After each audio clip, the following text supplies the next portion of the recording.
Hi, it's Kevin. Welcome back to Relationship Ready. I hope you wanted to come back and join us. I hope you've desired to be here and to look at yourself, look at your relationships, and look at us. And at times, it's important to be aware of our own feelings and our others' feelings of jealousy and envy. That's what we're going to talk about today. We're going to define jealousy. We're going to define envy. We're going to talk about how it eats away at relationships. And we're going to talk about what we can do about that too. Some tools to be able to combat jealousy and envy. So what's the definition of jealousy? Jealousy is a feeling or showing of envy towards someone else's position, achievements, and advantages. So it's wanting something that we don't have. And envy, a feeling of discontentment or resentful longing on someone else's possessions, position, or qualities. That discontentment and longing moves jealousy into envy. If you're holding on to it, it's envy. If it's jealous, it can be in that moment. If it's possible to let go of the jealousy, it doesn't start to eat away at us. Because eating away at us is that envy that is triggered again by the jealousy. Maybe you see someone with a happier relationship or a couple that seems happier. Maybe they are, maybe they aren't, but they seem that way. Maybe they have achieved a position of authority in work or in relationships or in family where they're in charge of something. Or maybe you don't want to be in charge and maybe they got to let go of being in charge. And you wish you had that. If you're hanging on to that and living with that discontentment and living with that longing, that's what eats away at you and your relationships. And jealousy and envy impact relationships all the time. If we're not aware of our own buttons, of what our unmet needs are in our partner, that's the perfect person, the safest person that you can feel that resentment towards, that you can feel that longing towards. Why do they have this and I don't? Why are they achieving things and I'm not? Why are they making more money? Why are they seem more socially comfortable? Why are they in a place that I want to be? Because I helped support them there. But they got there themselves. And we can support them. But if we're longing for what they have and resenting it, that comes across in anger, that comes across in aggression, that comes across in passive aggression. That's how it eats away at the relationships. We all know somebody who is very passive aggressive. A lot of that's based on jealousy and envy. It's in the moment or in their life, they want something that they don't have. It's one of the first things parents tell teenagers when they lose friends. Oh, they're just jealous of you. Well, that might be true. They might want something you have, or want friends that you have, or want status that you have, or be in the right clique that you have, or have the abilities athletically, or in theater, or in social situations that you have. But what do you do about that? Well, here's your key points. Value those things that you have.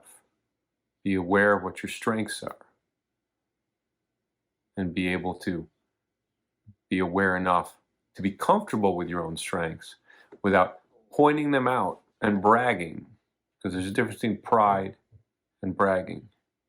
Pride is being confident about your own self without putting it on others. And bragging is the behavior of telling people how great you are at these things. It's not what I'm talking about. It's valuing yourself without having to advertise it.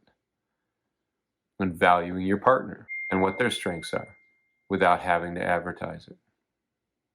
Those are the skills. It's important to be a human being, not a human doing. A human being is someone who's comfortable with themselves and able to sit with their feelings, be aware of their own jealousy, their own envy, but not act on it. A human doing has to act on it. You have to achieve things, you have to get things, you have to go through it without sitting with those feelings. So if you recognize your value, if you work on being a human being, not a human doing, then it's easier to be comfortable with the natural feelings of jealousy and envy that your partner has, that you have, that are stirred up in intimate relationships. And the other point to look for are the red flags. Those are the things of patterns that don't go away. Dishonesty, desire, and disrespect are three of the main clues to jealousy and envy. If your partner or you continue to be dishonest about certain things, if you're hiding secrets because you're embarrassed, because you don't know what to do about it, because you're struggling, but you can't share it with your partner because you don't feel like they can handle it, then you need to work on your relationship and on yourself, because those are red flags with yourself and your partner. So what are the tools to get there, to work on yourself? Affirmations. The things you know, but you don't necessarily believe that are strengths of yourself. If you tell yourself those things, I am artistic, I am confident, I am able to handle situations, I'm able to accomplish goals. Those are all affirmations. That we all realistically are able to accomplish some of those things sometimes. But being able to tell ourselves those, that changes the negative self-talk. And that's through affirmations. So that's tool number one. Tool number two, short-term goals. Don't go too far.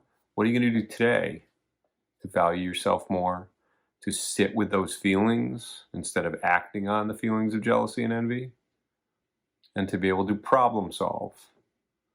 Because problem solving is developing goals, both short-term and the third tool, long-term goals. What kind of person are you, and who will you be in 1 year, 5 years, 10 years? Where do you want to be?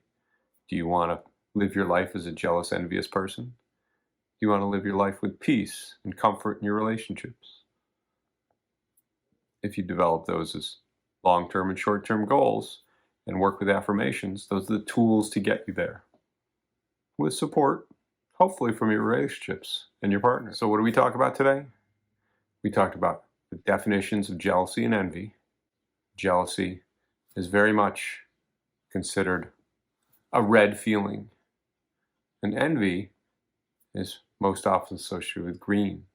And when you mix red and green together, you get brown.